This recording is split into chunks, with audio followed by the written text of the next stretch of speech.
દ્વારકાધીશના આશીર્વાદથી અનંત અને રાધિકાના wedding celebrations સારી રીતે પતી ગયા.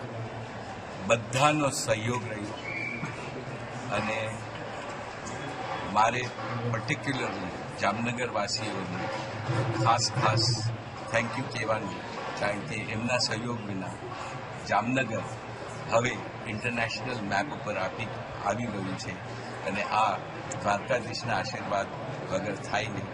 અને બધા તમારા આશીર્વાદ અનંત અને રાધિકા માટે અમે બહુ નીતા અને હું બહુ આભારી છું. Thank you.